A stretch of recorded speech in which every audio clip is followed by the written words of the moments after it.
Scarpins Avenue.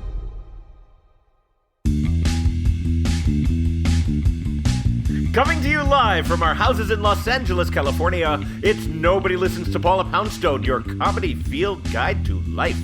Tonight, contact tracing. A year ago, we thought that's what happened after you dropped your contact lens on the bathroom rug. Now we know contact tracing is like following the breadcrumbs of a pandemic. Dr. Marta Induni, Principal Investigator of the Public Health Institute and Director of Tracing Health, is with us to explain how contact tracing works.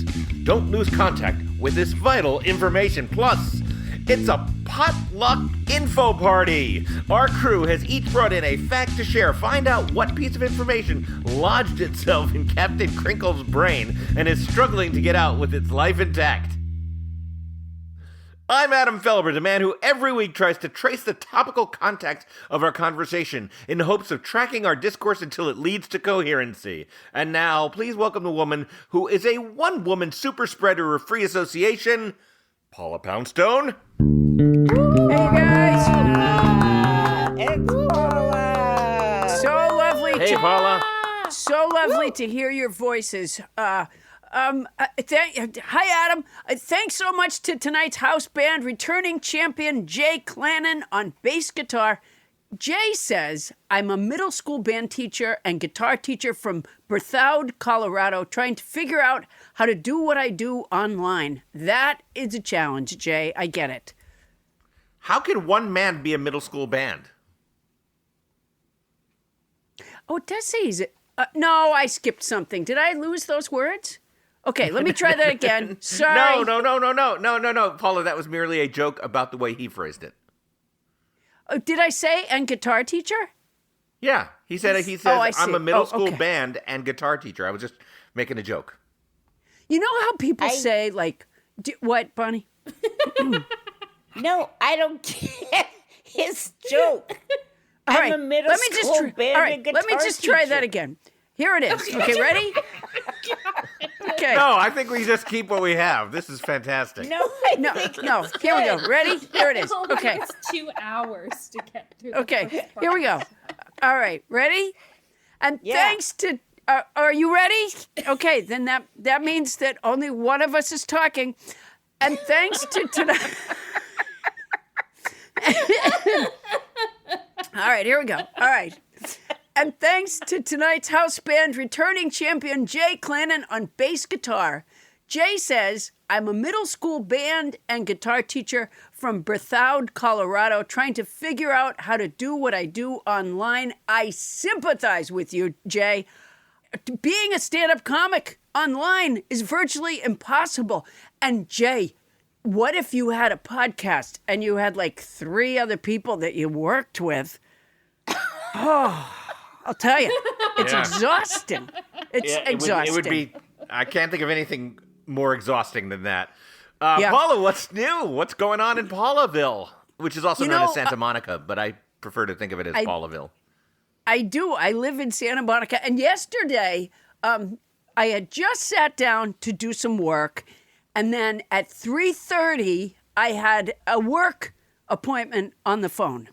And With me, no less. with Adam, in addition to others. But my neighbor appeared at my door. Not a neighbor that I know really well. She's a little bit older. Eileen. She's a little bit older, and she's a little bit hard of hearing, maybe a lot of bit hard of hearing, and she had accidentally locked herself out of her house, and she was barefoot, and she had no mask. And it was a little bit cold outside. I mean, not freezing, it's Santa Monica, but it was a little nippy outside. So I said, and she had come over because she wanted Wendell to come help her. And so Wendell wasn't here. He was out doing errands. And I said, well, is there something I can do for you? And then she explained. And I was like, oh, you know what? Well, do you want to come in? And because what was I going to do? Send her away? But she had no mask. Okay, so you had an old, barefoot, maskless lady on your doorstep. Well, I think that's not how I would describe her, but yeah. So, so she came in, and within a few minutes, I really had to go in the other room and work. But I didn't know what I should do, is my point. what should I have offered her a fresh mask? Or should I have washed her feet? Should I have offered her sandals? I said to myself, what would Jesus' neighbor have done? Well, Jesus would have washed her feet. Jesus' neighbor, that's I don't what know I if he thought, was maybe. giving away foot washes. I didn't. Yeah, I really didn't know what to do. I don't know what, because I felt weird, like, because I try to be careful, Yeah, me too. But, and then I'm like, well, now, are we going to be contact traced? That was one of my concerns. Well, did she have her phone on her person? I don't think so. The way she locked herself out of her house was she was taking a nap, and she was just going to run to the mailbox and back again, which is why she didn't have shoes on. And I thought, well, maybe it's why she doesn't have a mask on. Maybe I could just say, do you want a mask? But I didn't know what was the safety/manners protocol. And do those two things go together, safety and manners? Yeah, I mean, I think it's always good manners not to kill somebody or be killed by them. So, yeah, I don't even think we have to go to asking Amy about that. I put on a mask. I mean, the minute before I even opened the door to her, I put on a mask, so I was masked. That's good, yeah. But anyways, there. So. Yeah. The All right, good well, news it's a good thing that we have Dr. Induni here, because she'll be able to talk about contact tracing, and you can tell Dr. Induni about Eileen, and then you'll know whether the contact tracing is important here. I mean, what are the odds of that happening again? But if it did, I would like to know what to do. And the other thing that I wanted to say, just because, is that somebody on Twitter had written wanting to know. They wrote to somebody else. They didn't write to me. They tweeted somebody else saying, did that person know of a good podcast to listen to where you felt like you were hanging out with friends? And the person said, our podcast, which is how I got to be in the loop of the Twitter conversation. And the person that was looking for a podcast to feel like she was hanging out with was Katie. And so I wrote back and I said, Katie, feel free to hang out with us. So I just want to say, hi, Katie. Hi, Katie. I like that you're using your podcast to give shout outs to individual fans. It's one listener at a time. Yeah, well, this is what I've been telling you for 2 years now. It's one listener at a time, Adam. Katie, there's been other times where people fell in wells and someone was able to lower an iPhone down so that they could listen to the podcast. There was a time when someone's head went through a priceless painting in a museum. Believe me, Paula, you're giving me flashbacks to a different era of our podcast. There was a time, for example, when someone had started a business of, I believe they were, who was Barry Gibb? Did they have a name? The brothers?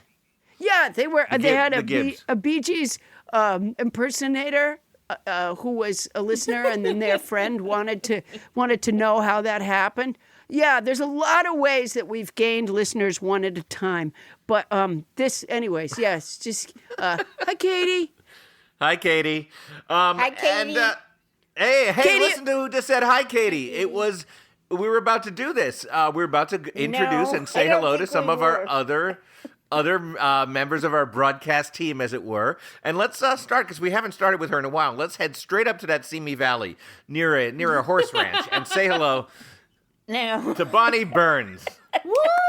Captain I don't Crinkle! feel we were. Captain Hi, Crinkle, how's it Bonnie. hanging? Hi, Bonnie. I've regressed to 2-year-old.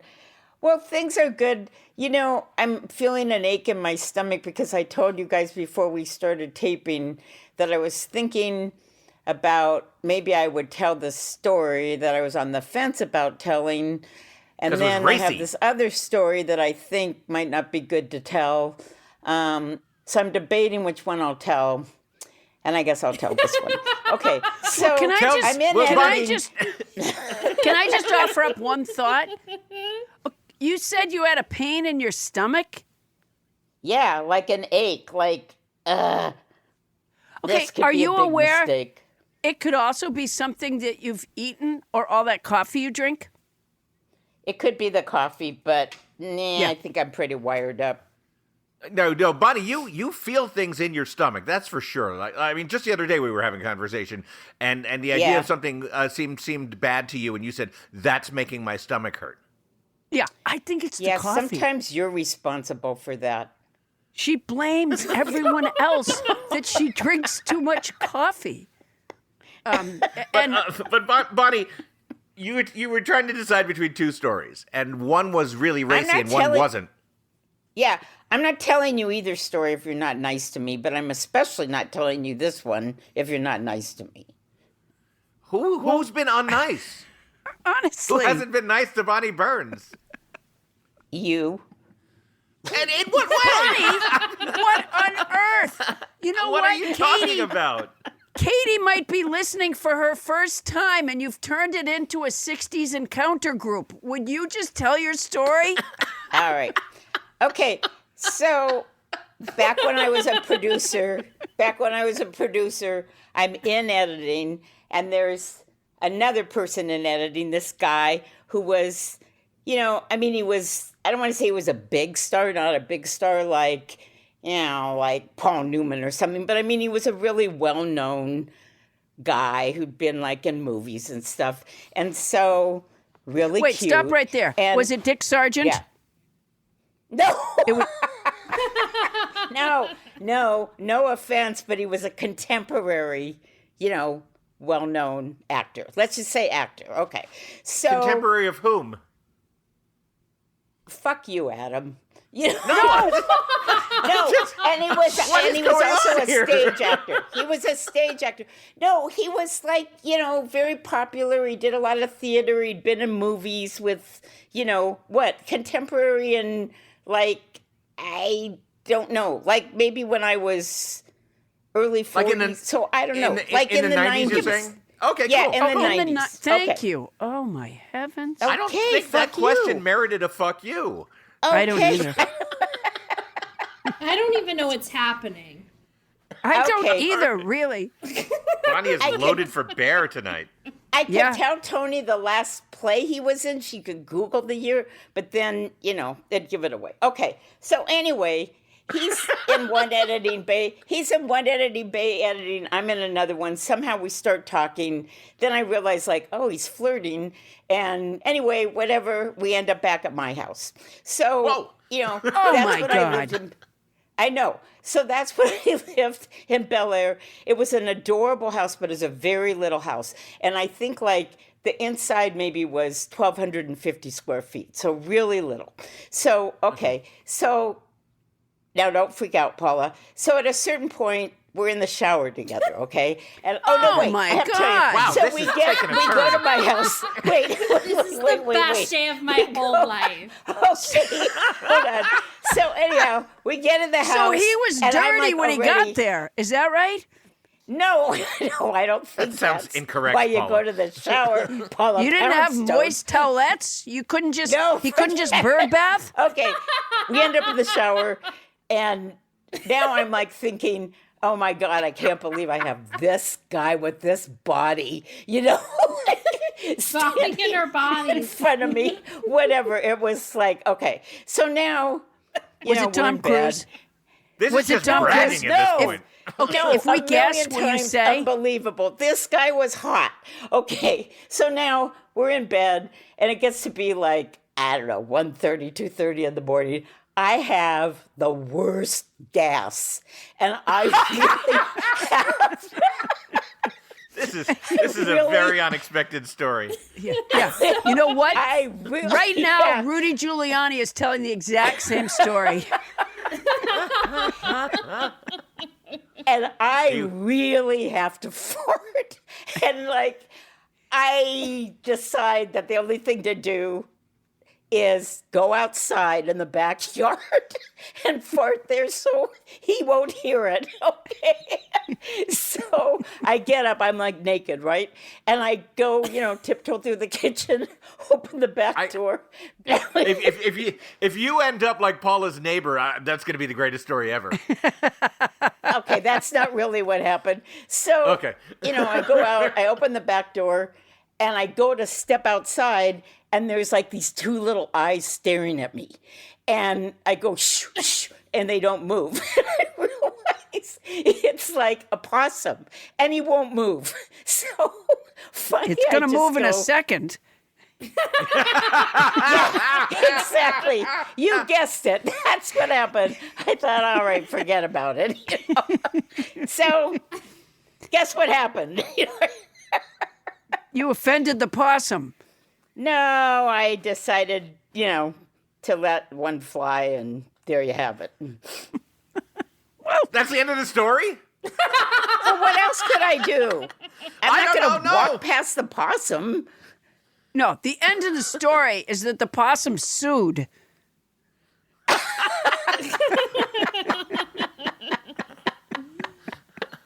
Oh my god. Bonnie Burns. That was Yeah, that I'll was tell you something. really a treat. She's going to, the ASPCA is going to have something to say about this story.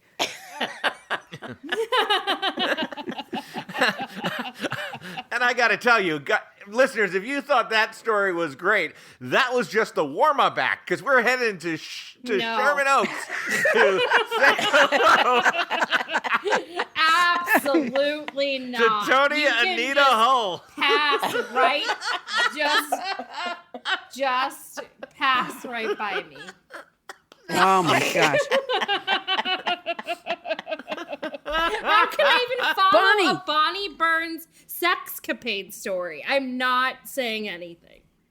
What if, Bonnie, what if that actor is listening right now and all these years later he solved the mystery of why you got up and went outside in the middle of the night?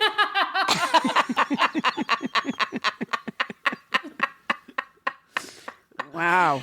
Well, yeah. That must have felt so random to that possum. I bet it's still thinking, Yeah. why would anyone do that to me? Yeah, right now I don't know. Right now it's on a little possum pod where everyone's going, tell that story again, tell that story again. So you were on some stairs and a naked woman came out. Ew, ew. Oh my God. Sorry. Wow. All right, so Tony, what's new? No, I told you I passed. Come on, Tony. There's Let's really hear about no when you shame in were in not the shower having with a the guy. sexcapade story. Yeah. In fact, yeah. Tony, have you ever done any editing? And if so, who was in the pod beside you?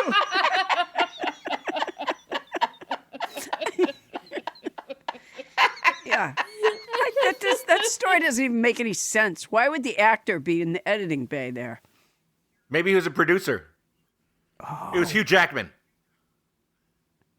It was not No. Hugh Jackman, and I actually do not find Hugh Jackman that cute. I found Okay, but this you guy know what? very cute. It was Kathy Rigby. It wasn't a guy. Awesome. No, she played Peter Pan, but she wasn't a guy. Oh, damn it. This is awful what happened to you. Oh, Bonnie, I'm Yeah. dying to know who it is. I'm not telling you. What was the play? Really, Adam? All right, so Tony, you're really not going to tell us anything about what's up in your life? No, I want I to want know to hear who about it was. a guy. What? I want to hear about a God, guy no, she I- took a shower with. I would never do No, that because my brother would what are listen we- and then find him and kill him. Oh, wow. So the answer's no. I'm not we- sharing a sexcapade story here on Nobody's Nobody asking for a Listens to Paula sexcapade. Poundstone. Well, I'm feeling Is this- pressure. Well, I don't consider it a sexcapade. That's ridiculous. No, it's more of I a feel like- fartcapade. I feel like we're at a junior high sleepover party. My mom says we have to go to bed soon. Yeah. My God. I'd Poor rather Adam. use my time to guess who it was. Yeah. You're Go not ahead. guessing who it was. Okay, he's in musicals. We're getting closer and closer. Boy, she's dying for us to know. I know, she really wants to tell us. No, but Let's are you hear about kidding me? Adam showers with women. Okay, why is this? Is this a new segment? Buddy, what is the matter with you? Did they run their Bonnie, you're over so your sexually charged constantly. This I know, quarantine I is know. getting I'm lonely. today. Yeah, I think the wrong meds have set in. I would say so. It's a little too much coffee. It's too much coffee. Honestly, that's what it is. I know. I can Okay. tell. Oh my heavens, Adam. All right. Yes, Paula? Adam, do you have? Is there anything going on in your life this week? Well, I was thinking about that, Paula, and no, there's nothing much going on in my life this week, Paula. I'm just I've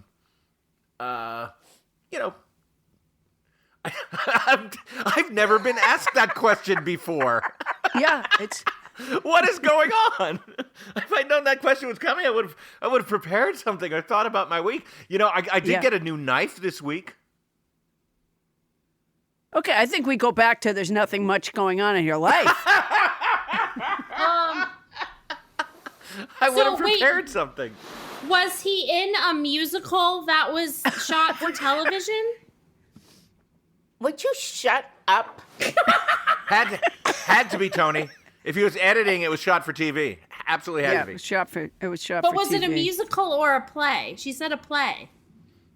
But then she said No. musical. I'm not telling you one thing. It might have been a movie. Maybe they shot the play for a movie. I It don't was know, I'm Christopher. not telling It was you. Christopher Plummer, and I'm never going to be able to look at him again. It was Frank Langella. This isn't interesting. Move on. It was Treat Williams. It was not Treat Williams. He's too old. I said the guy was really cute and sexy. Okay. Engelbert. It was Engelbert Humperdinck. It was. It was Humperdinck, for turn. sure. What is wrong with you people? You know what? Bonnie's story did inspire a little bit of a story that I think you might have been at with me, Paula, which is that I did a Wait, Wait, Don't Tell Me in Las Vegas a few years back. Were you at that one? We I did it was. at Barry Manilow's. We did it at Barry Manilow's theater at the Paris casino. And you guys showered together afterwards? No, I didn't shower together, but the whole sleeping with celebrities thing Yeah. reminded me of it. Do you remember who our guest was at that show? Yeah. Except for I can't think of his name. He has a street named after him in Las Vegas. He's the big Las Vegas guy. Yes, Wayne yes. Newton. His name is Wayne Newton, exactly. And so Wayne Newton was our guest, and then Wayne Newton came to our little after party at one of the little restaurants at the Paris casino there, and we were hanging out at the party, and this woman who was. I guess she let me know she was a former flight attendant. Was talking to me kind of at length, and she said, "You know what? When Wayne sleeps with a woman, he gives her this sterling silver or solid gold. No, it's gold, solid gold feather, and it's this tiny little feather, and it's just a present that he gives every woman that he sleeps with. And then." Oh.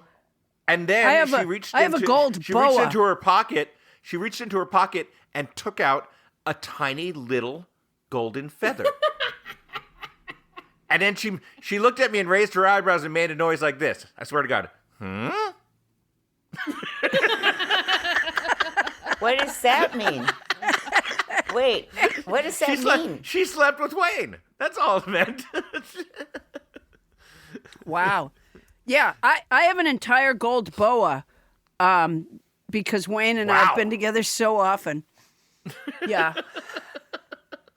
No, it was made of the metal gold, not the color. But is that because he's supposed to be of American? Yes, he's got Native American roots, and as a result, he has these little silver or golden feathers that he gives away as a trophy to somebody who manages to sleep with him. There's my story, Paula. See, that's what's he new also with me. does it when he's molting.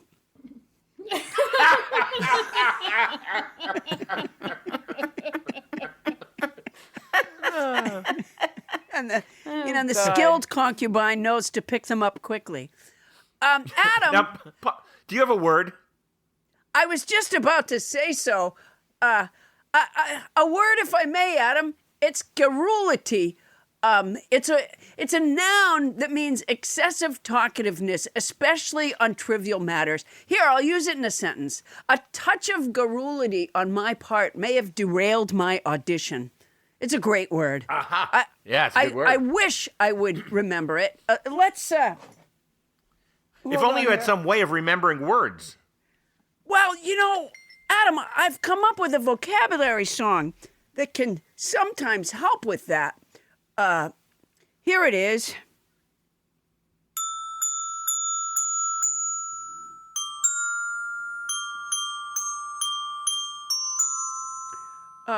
This week's word is garrulity.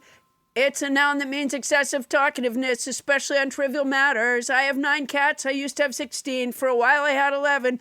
They all left my furniture in tatters. Now I have just an Adirondack chair because it won't collect hair or pee. Last week's word was insalubrious. It's an adjective that means seedy or squalid, not well kept or clean. I should have mopped up after my cesarean. The week before that, the word was fie. It's an exclamation used to express disgust or outrage. Fie, how can Donald Trump still be on the stage?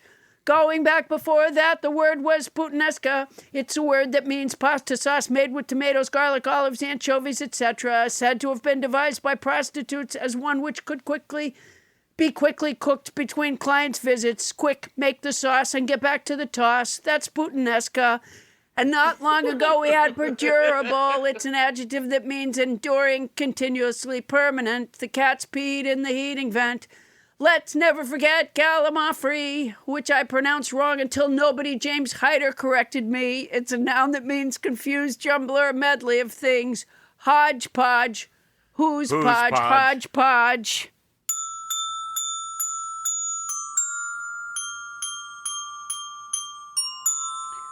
Oh, boy.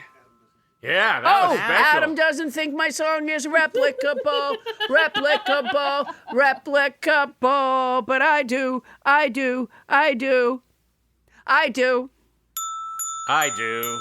Yeah. That was great. Now, Paula, I do have a question, and I would guess that you might not know this, but I'd never heard the word garrulity. But I have heard the word garrulousness, which I think means exactly the same thing. I think they're related. Yeah, I was just wondering what the difference is. Well, that went nowhere. One is garrulousness, and the other is garrulity. Well struck, Actually, it's Poundstone. garrulity. Yeah. Okay. Yeah. Oh, I thought your question was going to be, have I showered and had sex with any contemporary actors? And the answer is no. Well, have you? You haven't? No. Oh, Because well, if I have somebody over, I've already bathed.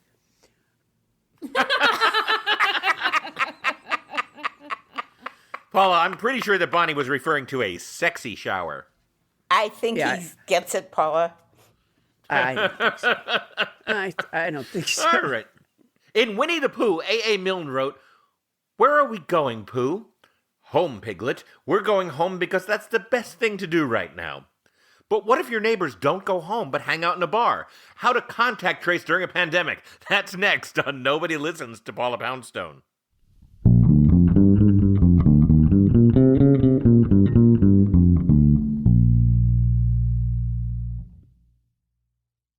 You know, everybody, Everlane is not like most clothing brands, and not just because they bypass traditional retail markups. They partner with the world's most ethical factories to make quality clothing with radically transparent pricing. Sustainability is literally woven into every piece of fabric Everlane uses, from natural fibers to recycled synthetics.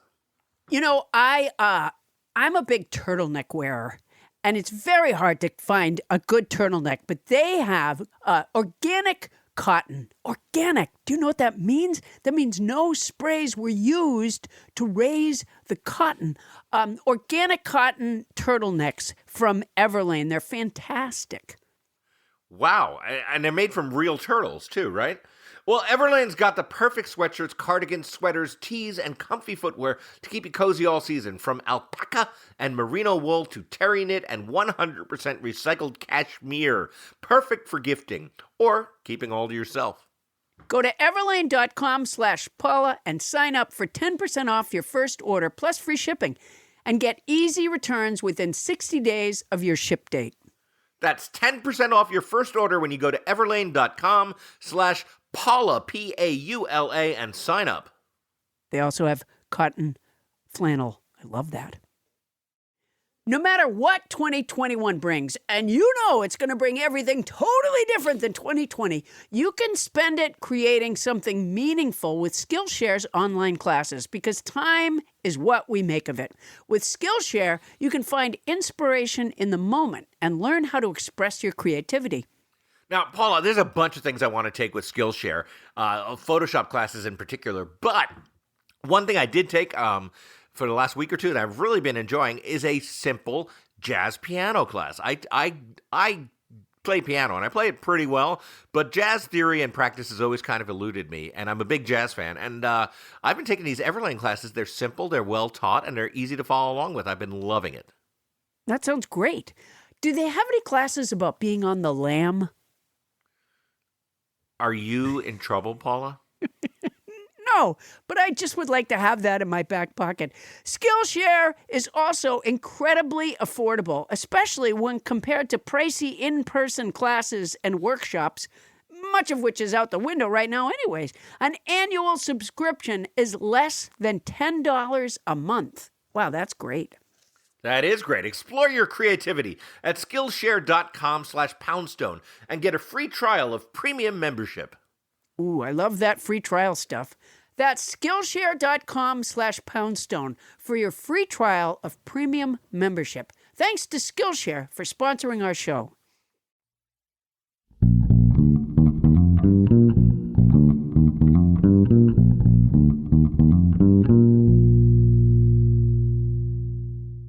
On this day in unremarkable history, Ferdinand Magellan said, "You guys, come up on deck and look over the ocean with this telescope. There's a curve, right? I see a curve. Anybody else see a curve? Raise your hand if you see a curve."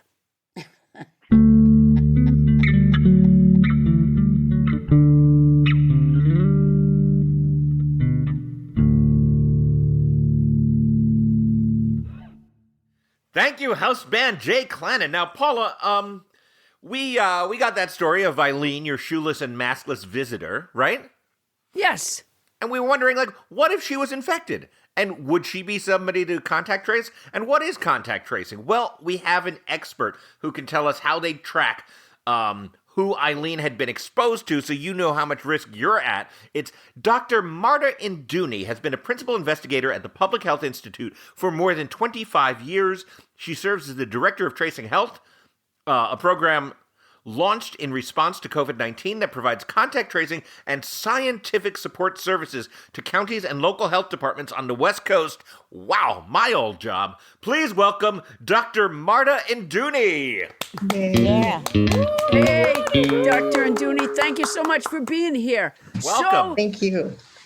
So let's start with the very basic. What is contact tracing?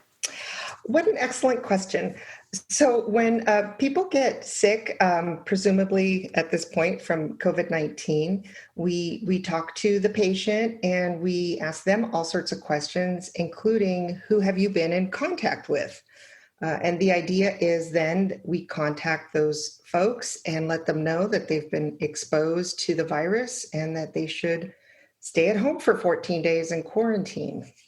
And it essentially is something that, people have free will, whether or not they want to participate.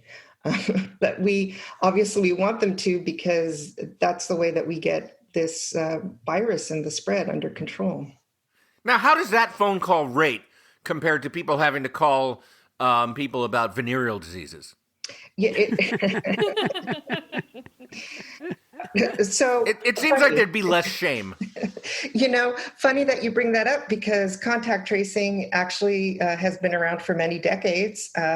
And one of the reasons that it's employed is exactly for venereal disease, for STDs, HIV, and other sort of highly contagious diseases that people want to sort of quell, right? And so if you have an STD, we might ask for your contacts so that we can let them know they've possibly been exposed, HIV, tuberculosis, right?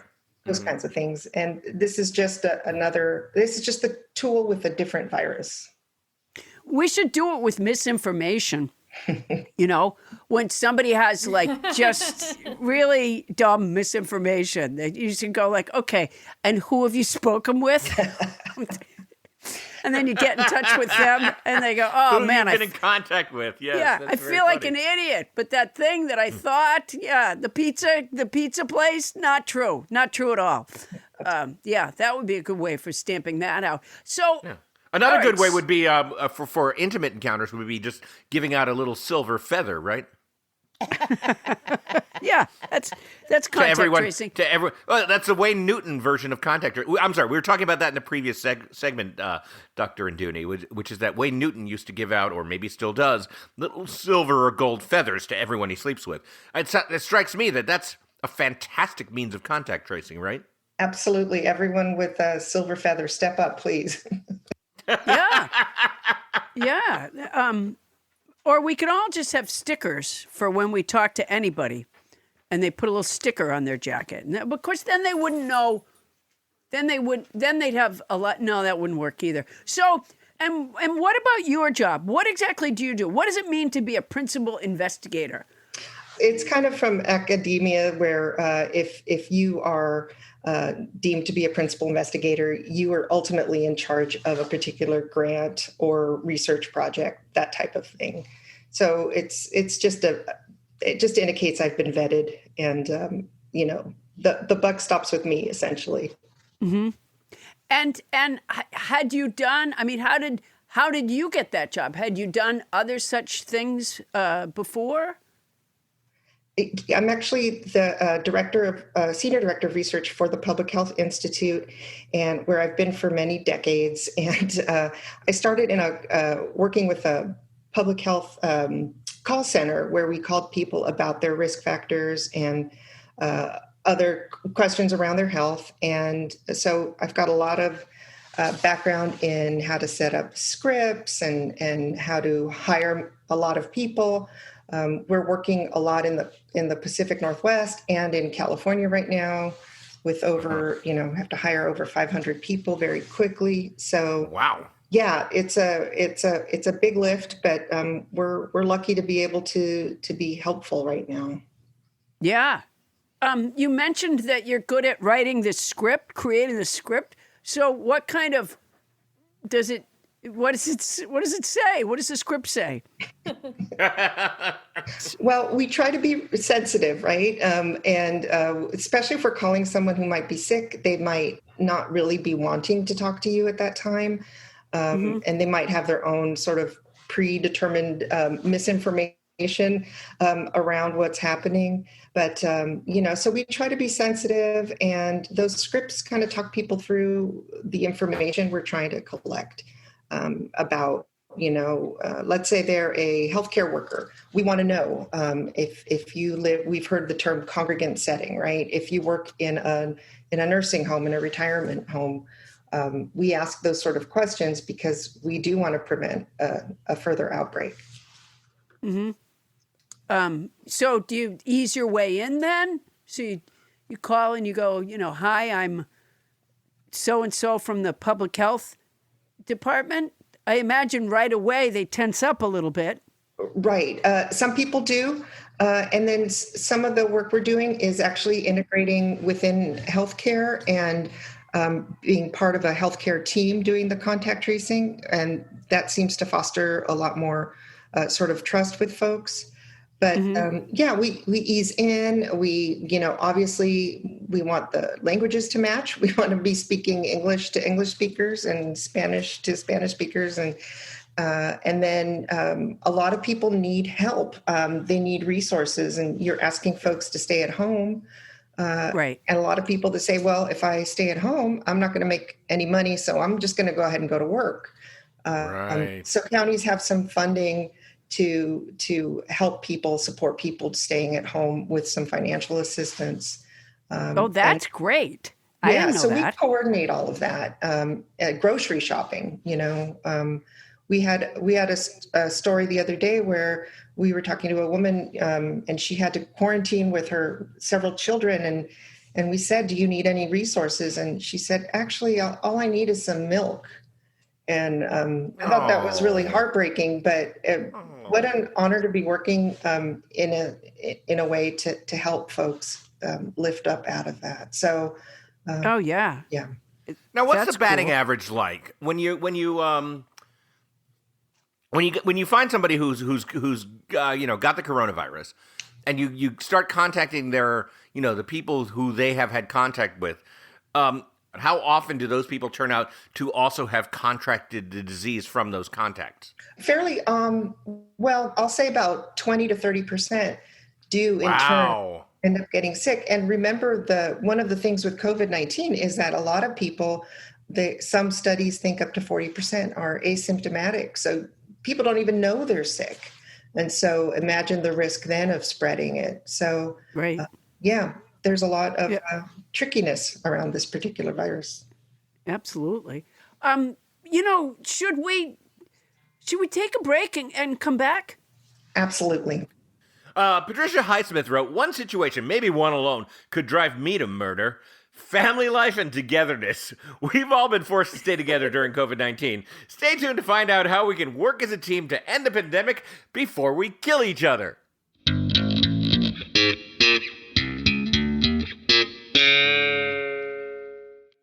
The cat of the week is Sunny from Missoula, Montana.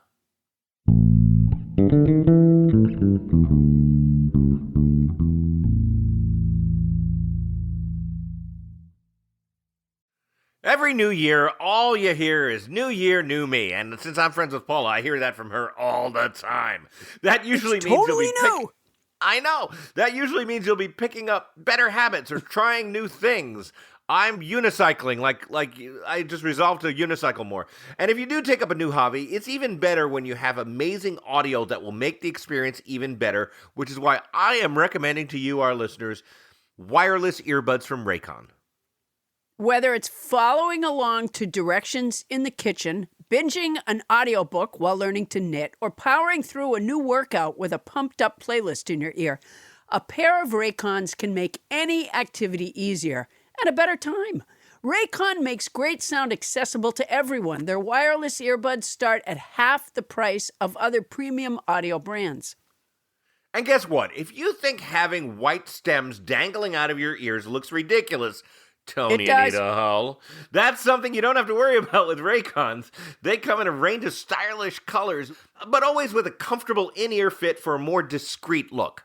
And they don't just look great. Raycons perform wherever you take them, with up to 6 hours of playtime, water and sweat-resistant construction, and Bluetooth that pairs quickly and seamlessly. All right, you've heard me say this before, but so if you don't have a pair of Raycons yet, I've really got to wonder why. Raycons is offering 15% off all their products for our listeners, and here's what you've got to do to get it. Go to buyraycon.com/Paula. That's it. 15% off an already discounted Raycon order, so feel free to grab a pair and a spare. That's 15% off at buyraycon.com/Paula. Buyraycon.com/Paula. Don't make me say it again.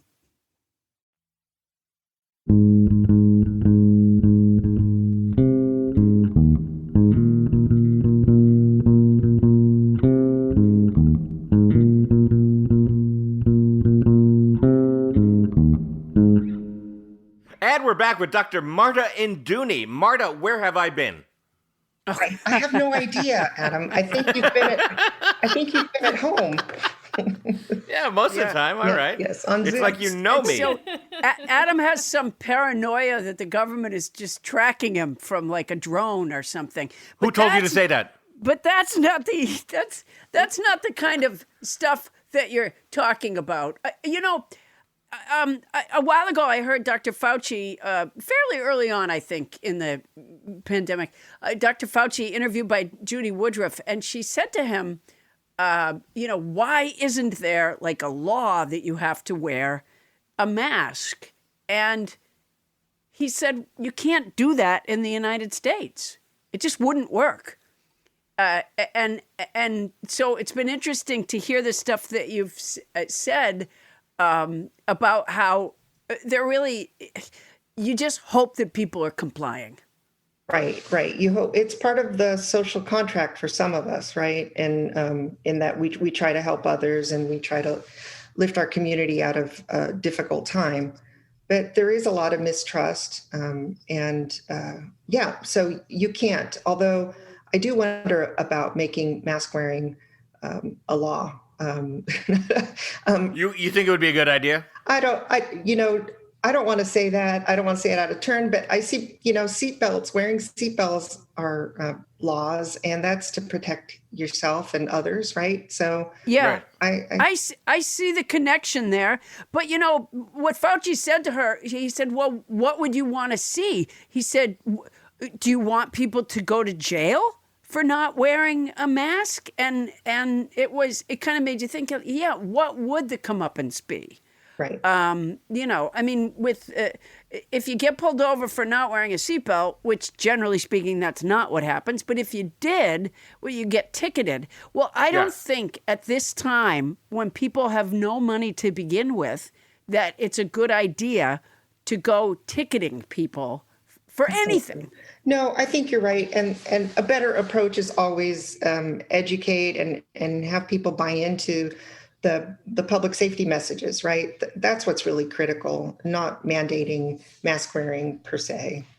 Now, how do you combat the disinformation? Is there anything you can do about that? And the reason I bring this up is because this week I had a plumber in my house, and he was wearing a mask. He had to do a 5-minute job fixing a bathroom fixture, my toilet, in fact. And by the time he left, he and I were arguing about the coronavirus and how prevalent it is. And he was a fount of Fox News-based disinformation.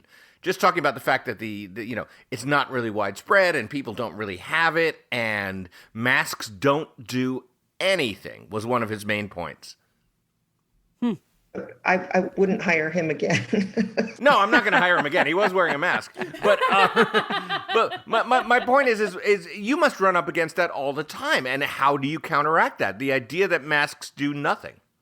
Right. That masks, or even being in close proximity with a family member, right. For our Pacific Northwest work, we've got a lot of people that were camping with extended family, and they thought that was fine. But, there are some things that are proven to be risk factors, and mask is a safety. It's a precaution, staying more than 6 feet away. We've heard all these, right? Those are all actually based on science, and we like science. And, the things we say are not arbitrary, and it's a small concession to make, I think. Wearing a mask. I agree. I think I know how Dr. Induni handles that. She just goes in fixes the sink and then gets out. Yeah, that's probably the best way to do it. Yeah, she doesn't stand around talking to the customer. I don't know. She's got a lot of time for things. Now, Dr. Induni, is business booming? Like, are you guys hiring? We are hiring. Like I said, we're trying to bring on 500 more contact tracing employees, and we've got a really nice program, Public Health Institute. It's phi.org. Great employment page. We're hiring out of the communities that have been most adversely affected. And as we know, coronavirus affects different populations disproportionately. And so we really want to lift up people that have been laid off and maybe even looking for a new pathway in a public health career or allied health field. And so we're folding in workforce development and, impact hiring and helping with this pandemic. It's really quite a feat, but we're lucky again to be able to help and be proactive on something that feels so overwhelming at times. Yeah, that's especially really right impressive. Now. Yeah. I have a great idea, though. It doesn't fall into the category of hiring from the communities that are hardest hit, but I've been trying to get Barbara Streisand to call me for a while now and share. I've been using Twitter, but you know what? If I had unbeknownst been exposed and she was the person calling, right? I would never hang up on Barbara Streisand. And, if she called and said, it's me, Barbara Streisand, I'm calling from the Department of Health, and it looks like you've been exposed to the coronavirus, and guess who's gonna be dessert? I would be so happy to talk. Nikki Onstein. I would be so happy to talk to her. That I can help, Paula. You can? I can help you trace her down because I learned something about Barbara Streisand a couple of weeks ago. No. She loves sushi. Huh. Okay. Well, all right. Consider it done. No, I think that... I'm serious. Okay. No, on a more serious note, what about getting popular culture people to do the calling? Oh, that's fantastic. So we could have, like, Paula Poundstone does contact tracing. I would love to do contact. Paula's looking for work anyway. I am looking for work. Based on what you've told me, it is partly obviously trying to stop the spread of the disease, but it's also helping people be able to help themselves stop the spread of the disease. And I am all in for that. Excellent. Thank you for that. And I'll tell you, public health professionals have been working nonstop for well over 6 months now. I know. I just want a shout out to that public service. It's not always visible, but it really is a huge lift to put our arms around this. So I appreciate you highlighting it also on your show. Oh, yeah. Well, thank you to all of you working so hard from Nobody Absolutely. Listens to Paula Poundstone. So let me ask you this question. What is the most important thing that we can be doing to promote public health safety? It's the tried and the true. As hard as it is, stay, out of large group gatherings, stay 6 feet or more away from people, wear your masks, use sanitizer. There are a lot of people who are essential workers that, they work all day and maybe at a store. For them, it's important to be particularly careful, use sanitizer all day long, maybe shower when they get home, change their clothes often, that kind of thing.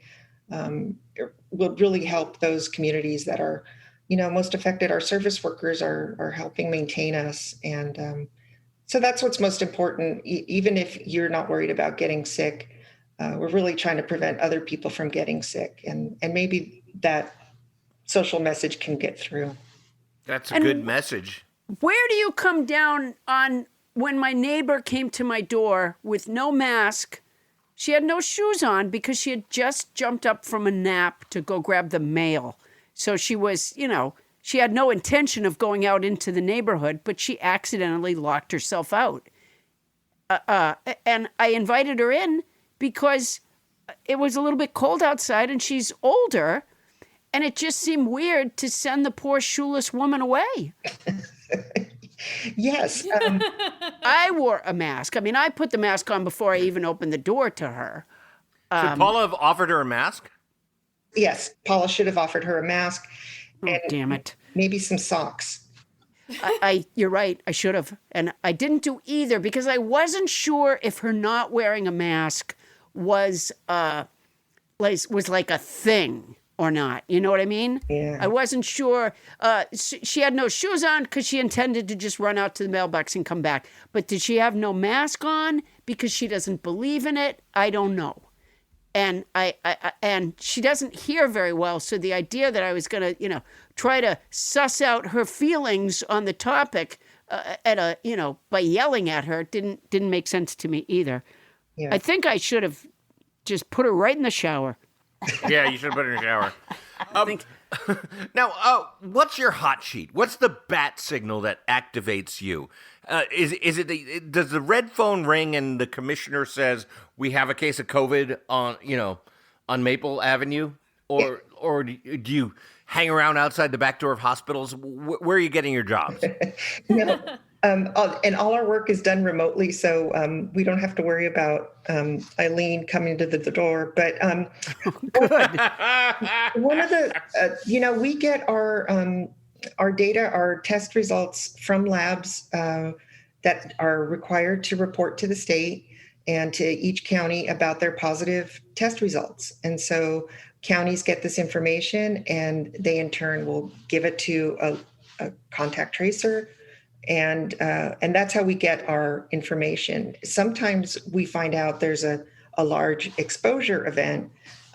So, for example, we worked at one with a chiropractor office that the chiropractor went to work for several days. So suddenly we had 200 or 300 people we had to notify that they might Oh, my gosh. Right? They might have been exposed. And Wow. we've worked with food processing plants where there's just a huge amount of people that actually contracted the virus. So, we get, again, we like confirmation from labs and we use that science to improve, the lives of folks, hopefully encouraging people to be safer.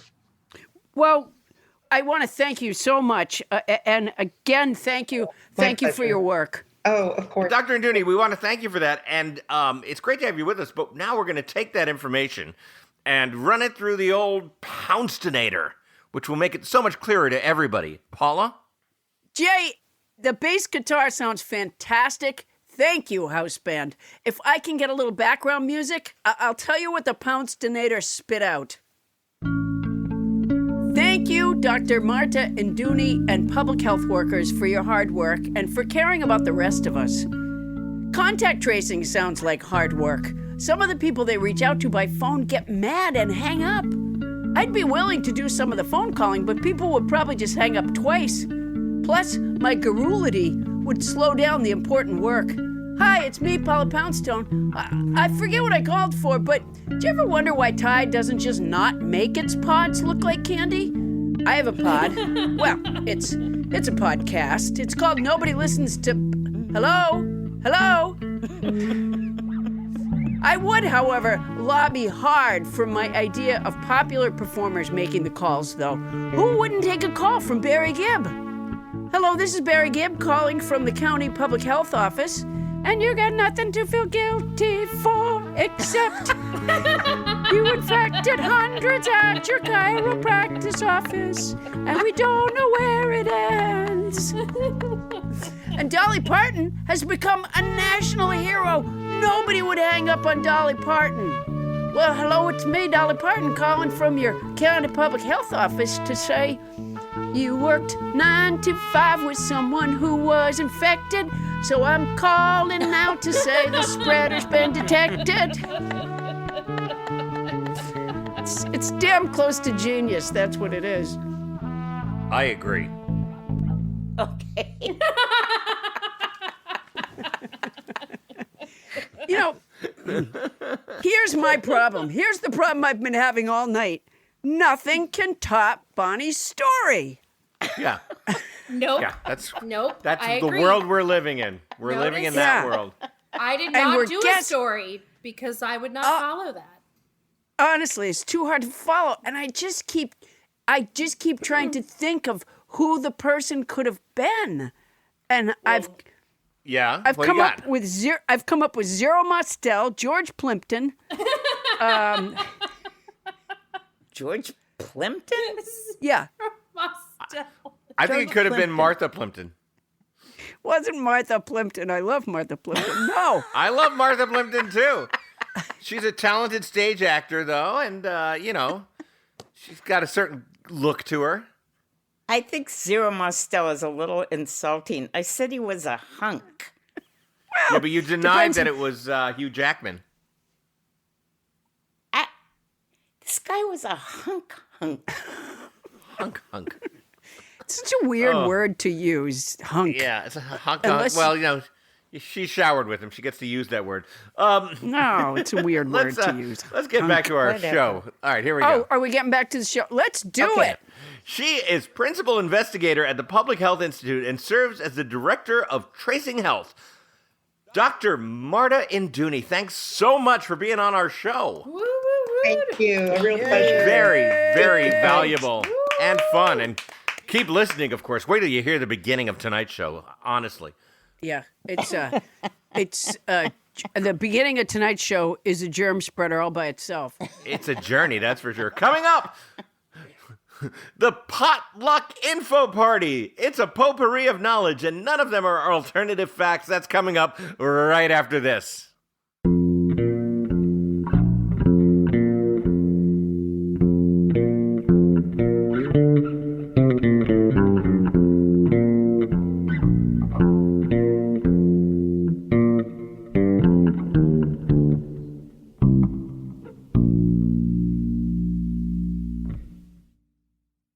And now we take you live to French Trump's weekly press conference.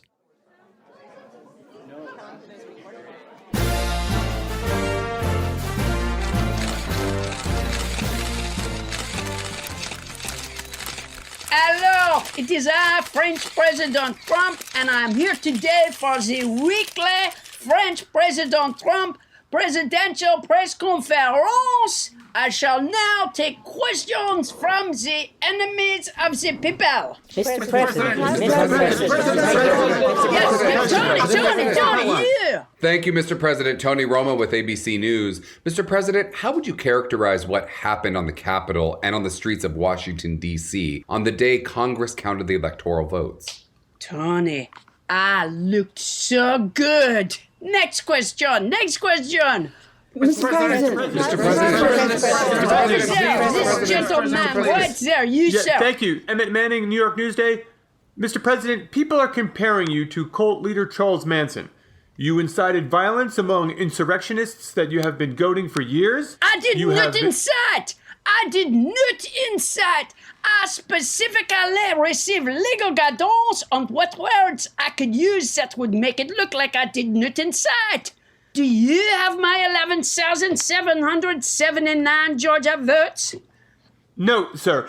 Sir, you told them to march to the Capitol to give the weak Republicans pride. What did you think they were going to do when they got to the Capitol? Groom! I'm sorry, groom? Oui! I thought they would stop at the perimeter of the Capitol and groom. You know, pick the nits from one another's beards. Maybe spit on a Kleenex and wipe the drool off another Trumper's face. I'm on my tippy toes now. Do I look taller than Charles Manson? I don't know how tall Charles Manson was, sir. I can't say. Next question.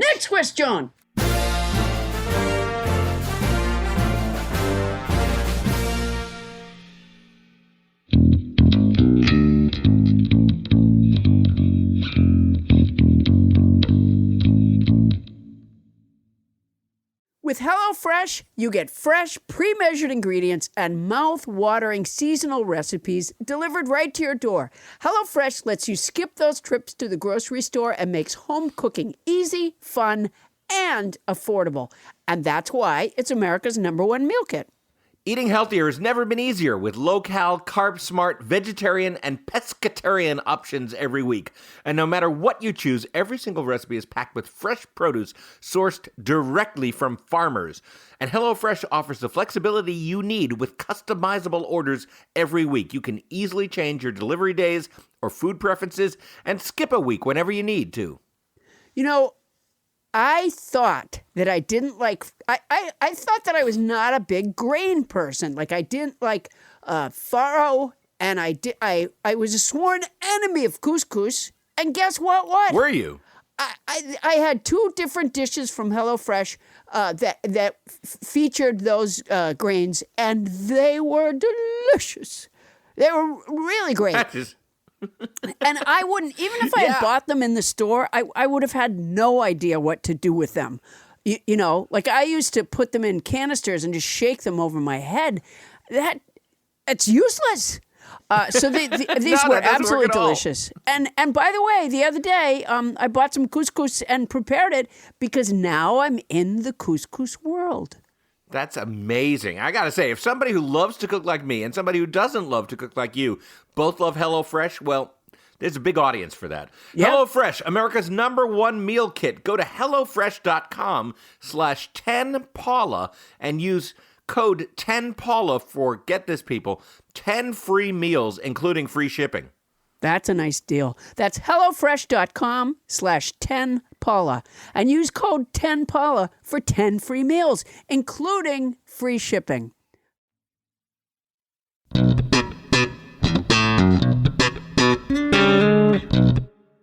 Fun fact, the original title of Jane Austen's Pride and Prejudice was First Impressions, which confirms the literary theory that despite her immense talent, Jane Austen really did suck at titles.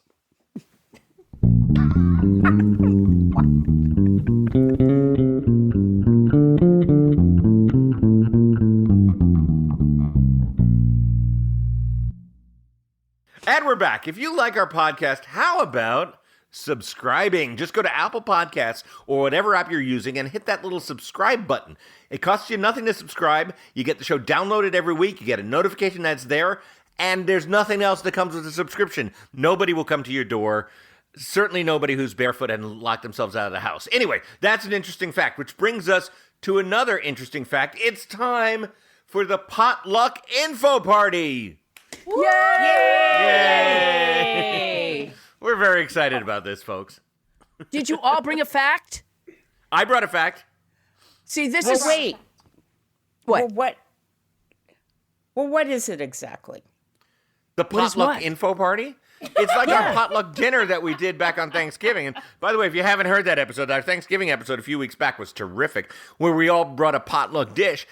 For this segment, as it were, we've all decided to bring in a fact, an interesting thing that the other people might not know.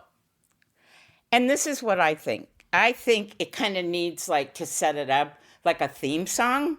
So I was thinking, so like maybe it could be something like, what's it called? Potluck Info Party. Potluck dinner party? Info Party. I've only said it 7 times. Potluck info party. Right. Yeah. We can't have a dinner party. Okay. It's time for the potluck. What is it? Info Party. Okay, wait. Well, info, Jesus. the word info isn't that great in a little, jingle to set it up. Okay. It's God damn it, Bonnie. It's the potluck I think, info party. It's the potluck info party. What is happening? The potluck info party. Coming your way. Jesus. Oh, my God. Somebody, Ivy, if you're there, take the coffee out of her room.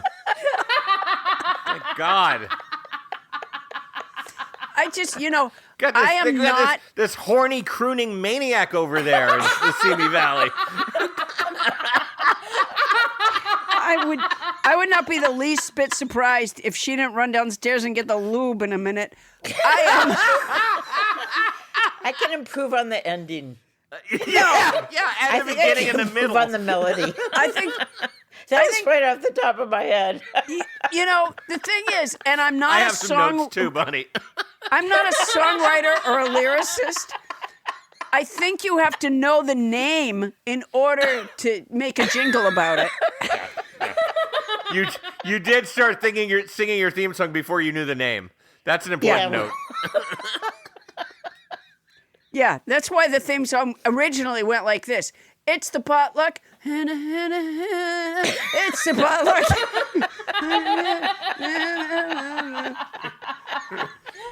I've got this killer theme song. I just need to know what it's about. Yeah, exactly. You're going to love it. It's a good jingle. It's a good jingle. It's the thing that I didn't really hear. It's the thing that we're going to do next. Yeah, you really... Whew, now sit right back and you hear a tale of a thing that happened. Say, can you potluck dinner party? Oh my God. Oh no, potluck fat party. Oh my God. No, it's the Potluck Info Party, Bunny. Oh my God. It's the story of a man whose name I really didn't hear, who was bringing up 3 boys. I can't remember. Right. Potluck Info Party, everybody. Let's do it. All right, here we go. Paula, you want to start us off? Kick us off. Show us how the Potluck Info Party is played. Okay, here's a little piece of information that I learned today. Close friends begin to think alike and process the world in exceptionally similar ways. By the way, my source on that is Uber Facts. Oh, wow. Yeah. That's a good one. I mean, I'm not surprised in a way, but I mean, I think we would all assume that friends are attracted to one another because they think a lot and process the world in exceptionally similar ways. But what this fact is telling us, that not necessarily. That as your friendship grows, you begin to think a lot and to think alike and process the world in exceptionally similar ways. That and, makes sense to me. It does. I mean, eventually you look like your dog, but one of the, Bonnie Burns is one of my closest friends, and I am so hoping that she's began to think like me.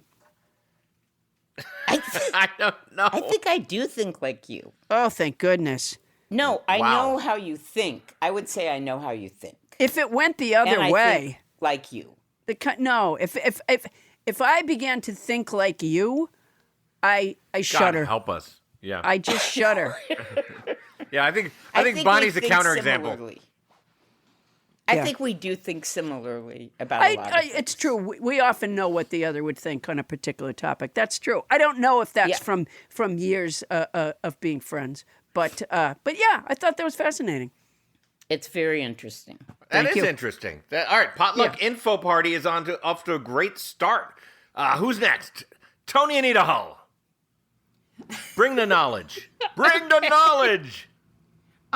So I'm fascinated with the Manson family.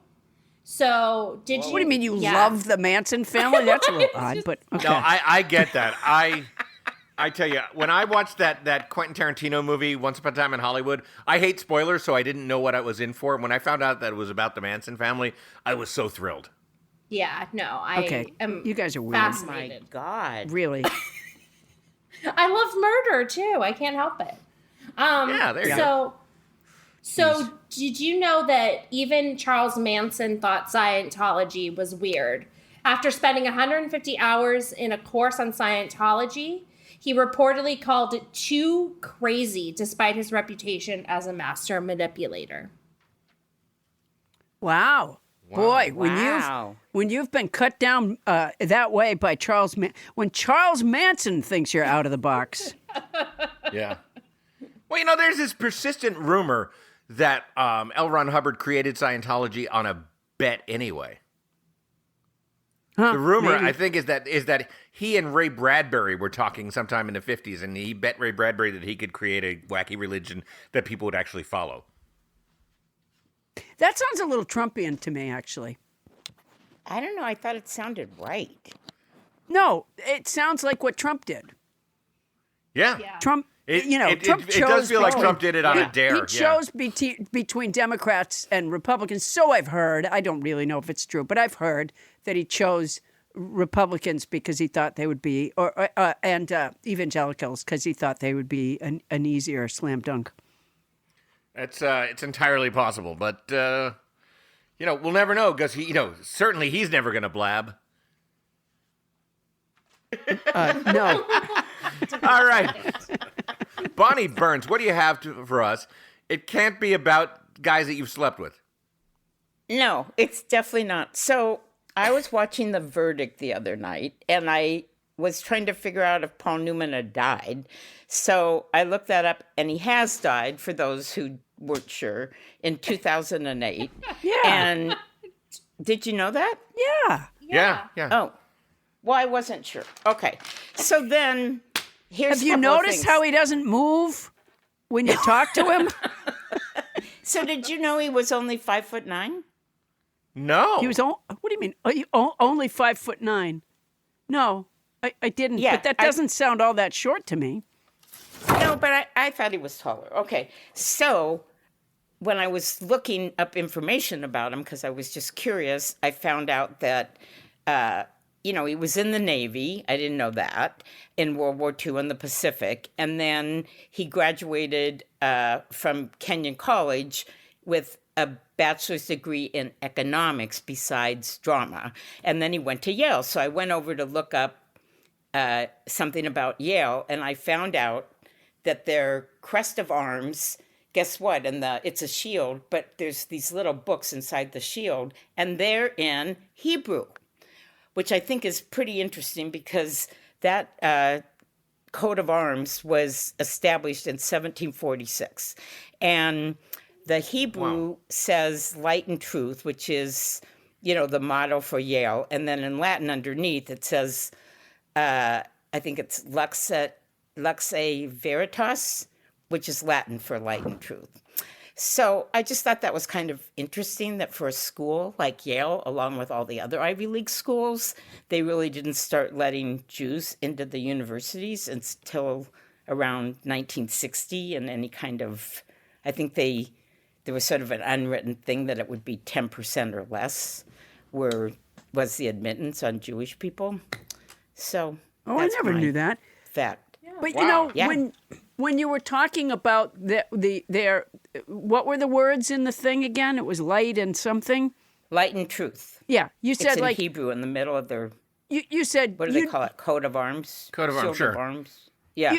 You said how their what wasn't slogan. What's the word for that? You called it. Motto. I think it's a motto. Yeah. Oh, you the said- motto. That's what yeah. it You is. said how their motto is light and truth, and I have to back you up and say no. I don't know that. Oh, well, you're right. I Why did know would- that. Well, And the only reason I knew that is because I went to a school not that far from Yale at Tufts University, and our motto was Pax et Lux, which is peace and light. Did you have the Hebrew in the middle? No, but we had why no would Hebrew that involved. make you know Yale's motto? Why would I don't care how close you went to their school. I don't. Well, I didn't go to college. If my high school had a motto I'm not familiar with, I wouldn't know my own school's motto, let alone the nearby school's motto. It's a weird thing to know, I think. Well, what I was saying is that it's stuck in my head because the first time I heard that Yale's motto was that, it stuck in my head because I was like, wow, that's really close to my school's motto, and the schools were close to each other. And did you feel somehow competitive with Yale as a result of that? Like, that's awfully close to my motto. Well, I was already feeling competitive, and for no good reason, because we did Tufts did an improv tournament with Yale annually for a few years. Boy, that'll get your dander up. That'll get that'll get your game on. Yeah. No. I have so little interest in Yale that the idea of knowing their motto just would never even occur to me. Well, no, but the fact that their seal Yes, is I understand what you're Hebrew saying there. letters in the middle of it I is totally agree. unreal to me. Yeah, no, that part I understand what you're saying. Yeah. I mean, all those blue bloods haven't managed to vote that out and get them to change it. I just appreciate that Professor Burns over here decided to trace the history of her research into Paul Newman that somehow went over to Yale. Yeah. Yeah. Paul Newman is 5'9", and Yale has Hebrew on its coat of arms. You know, any university, any place of higher learning that's named after a lock company is good with me. Their original motto was, "You're not getting in here." Yeah. That's what it really meant. At first, but by the early 20th century, it was Yale University, keys for less. Yeah. You do it digitally. That was later. That was much later. All right, well, let's keep swinging around the horn because, I want to bring up somebody whose appearance on the show a couple of weeks ago just broke down all kinds of barriers between producers and performers. Land Romo, by popular demand, you're back on. What can you bring to the info party? Well, to the info party, of course, I talk about musicals a lot, including Bonnie's steamy tryst with a musical theater performer earlier in the show. Sure. And there's this. Okay, fine. There's a great book that I've been obsessed with like my whole life, or most of it. It's by a theater critic called Ken Mendelbaum, and it's called 40 Years of Broadway Musical Flops. And it's just such a delightful book to read. And it's categorized in all kinds of fun ways, like things that shouldn't be musicalized and star vehicles and all of these different things. And there's one show in it that always stood out to me, and I go back and I read about it a lot, and it's called Subways Are for Sleeping. And it was... Wow. And it was a big musical flop, but it was produced by Merrick, who was a big person in the musical theater. And a couple of fun things about this show is to promote the show before it opened, he put posters all over the subway saying just the title of the musical, Subways Are for Sleeping. And the transit authority made him take them down because homeless people had interpreted that as permission. And tons of people were flocking to the subways thinking that was now being allowed, which it wasn't. And the story was pretty weird. The story of the musical is about a woman, and this came out in 1961. So it's a woman who is a journalist at this woman's magazine, and she's going to get to the bottom of who all of these impeccably well-dressed homeless people in Manhattan are. So she goes undercover as, I guess, as a homeless woman, and meets this man. And the big romantic conflict is, of course, she falls for him and his carefree, fabulously dressed life, but how does she reveal who she really is? And it's just a really strange show, with the people who wrote it really not confronting the more complicated side of homelessness, I suppose. It just didn't really work. But the one thing that everybody said did work on that show is the choreography, which was by Michael Kidd, and it featured Michael Bennett and somebody who we don't think of as a dancer, but Valerie Harper as the feature dancer in a number called Be a Santa. Wow. And Valerie Harper, before she started in comedy, studied in New York as a aspiring ballerina. And she was in all kinds of Broadway musicals, some of which were choreographed and directed by Michael Kidd. She was a chorus member of a show called Wildcat, which was a Lucille Ball failed vehicle. I read about that somewhere, yes. She was also in, fortuitously enough, the chorus of another huge flop, Breakfast at Tiffany's with Mary Tyler Moore. Wow. No. She was in another show, and then it just, all the notes about it says she had to drop out from some illness. Then she discovered Second City and just took a different path. But her career intention was to be a ballerina and a member of the chorus and a featured dancer, which... Wow. Fun fact, though, while she was living in New York during that time, her doorman ended up being a very famous voiceover actor. Her Wow. doorman? No.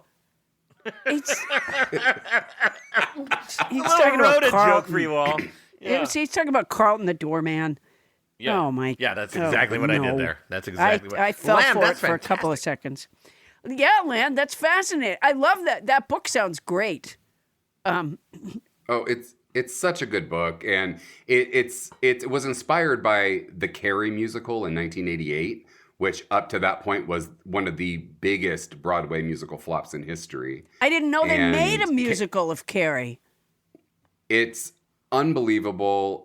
It is the campiest, most wonderful show that refuses to acknowledge what it is. And it was revived a handful of years ago with Mare and Maisie, and I went to New York and I saw it, and then it came to LA and I saw it again, and it's everything you want out of a musical. There's a great line from it is, it's a simple little gig, kill the pig, pig, pig, kill, kill, blood, blood, kill, kill, pig. Yeah. So that Sums it up. Yeah, that's inspired. And then there's a Yeah, romantic wow. ballad, Lay Your Head on My Dirty Pillows.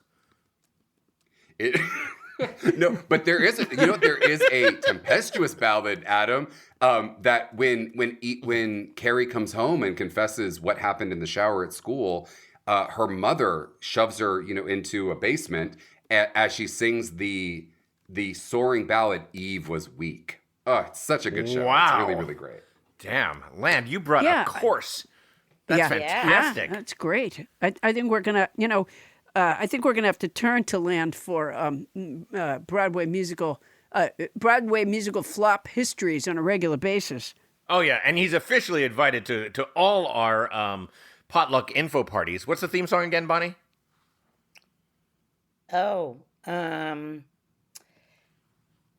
That was an unfair question. That was an unfair. I take it back. Unfair question to ask you to remember your theme song 10 minutes later. That's absolutely I have to give that some thought. withdrawn. That is okay, boy. That theme song really gets stuck in your head. I'll have a new one next time we do this. It's like an earworm. You just can't forget it Yeah. once you've heard it once. Right, and you can't remember any other song. All right, here's my potluck info. I'm afraid, compared to you guys, it's very unexciting. But I've been really into reading about messenger RNA lately. Because, I've always been it's been on my radar. But, it's a big deal nowadays because messenger RNA is at the heart of the two most successful COVID vaccines. Mm-hmm. Is anybody else up on this stuff? Messenger, like RNA, there's like three types of RNA. Stop me if you've heard this one before. But messenger RNA is kind of unique because it's the protein chain, as far as I understand it, that forms alongside DNA in a cell. And if it's a virus cell or any other kind of cell, what it does is it kind of like moves away from the DNA, it travels out like a messenger to the edge of the cell, and dispenses directions and starts building proteins. Mm-hmm. Sure. And until like Rolf from Sound of Music. Exactly, it's Rolf. But until basically these last couple of years, nobody's known how to make a vaccine. We've gotten really good at identifying a messenger RNA, and if you can identify messenger RNA, the theory has always been you could make vaccines a lot quicker. But you just have to figure out how to deliver these nanoparticles of messenger RNA and train the body to treat it as an immune response and not, anything else. But now we've finally done it, right? We finally figured out how to do it, and we did it in less than a year. It happened worldwide, and here and in Germany, and all thanks to China. It was this great international effort that identified the DNA strand and created the first ever messenger RNA or mRNA vaccines. Which leads me to my fun fact, the trivia fact, which is the two companies that have the vaccine that we're all talking about, obviously, are Pfizer and Moderna, right? Mm-hmm. And I thought to myself all of a sudden the other night, hey, is Moderna named that because it's M and then at the end RNA? And it is. That company is named for messenger RNA. There you go. I looked it up. Wow. In fact, on their logo, they spell it with a capital M and a capital RNA at the end. Very clever. That's very clever. Yeah. You know, I barely have room for that fact in my head because it's being crowded out by Yale's motto. Okay, I told you, I'm disappointed in myself for not having something like Paul Newman is 5'9" and he went to a waspy school with Hebrew writing. That's a great fact. Thank you, Adam. Thank you for bringing that to the Potluck Info Party. And now we need our closing theme for that because we're done. Oh, it's a potluck info party. It's a potluck info party. You know, it sounds like Amy Klobuchar singing the theme song. Maybe I'll do that for the beginning, too. Nice and simple. Yeah. I think you should. That might have worked a little better. Yeah. Well, I have to say that even though it was our first, I have to say the Potluck Info Party is a rousing success. Oh, my gosh. So, It was, I liked it. Yeah. Paula, what was better about it than the Thanksgiving potluck dinner was that with the potluck dinner, we had no way of sharing the food with all of us, whereas the potluck info easily shared. Yeah, now we all have that knowledge, and it's thanks to all of us for bringing it to the table. All right, so Paula, what else is going on in the Poundstone product empire this week? You know, Adam, I'm just going to defy Heidi, who is our listener that complained that we do too many plugs. Heidi, how else can I let people know that they might find some uplift from my book, The Totally Unscientific Study of the Search for Human Happiness? You know what Trisha Yearwood said about this book, Heidi? She said, I started reading this book because I knew it would make me laugh, and it did. I finished this book with hope, my own sense of purpose, and a renewed faith in people. Heidi, how am I supposed to keep that to myself? I'm going full plugorama on this. You should get The Totally Unscientific Study of the Search for Human Happiness from your local bookstore. But if they don't have it, you can go to my store at paulapoundstone.com. I'll autograph it for you if you want.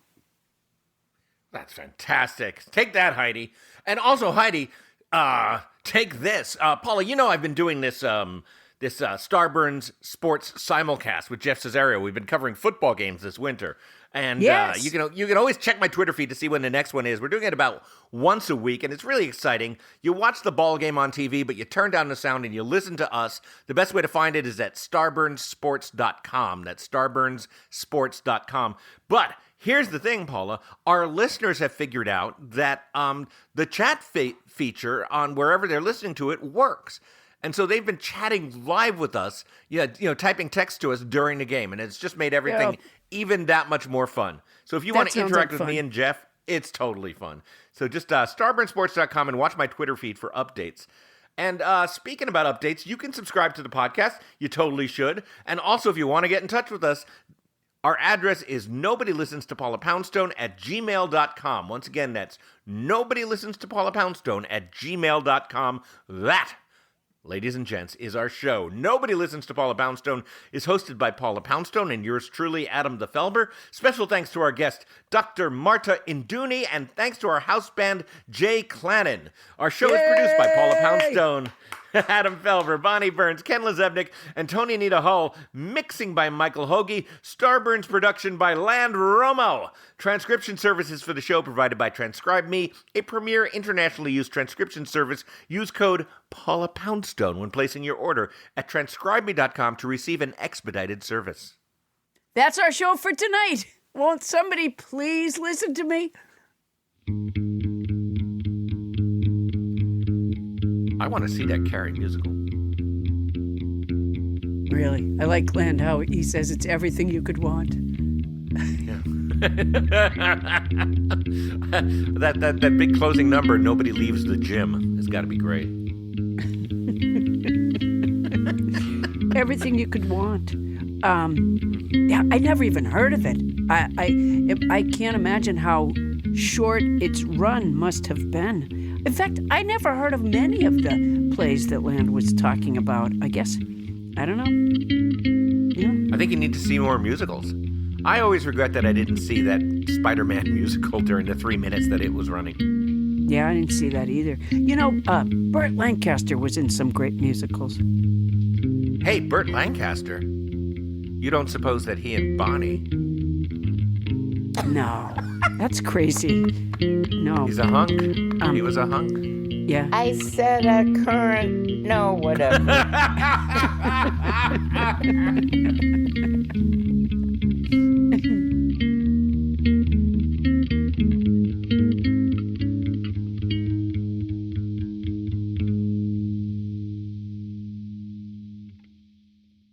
Starburns Audio, a podcast network.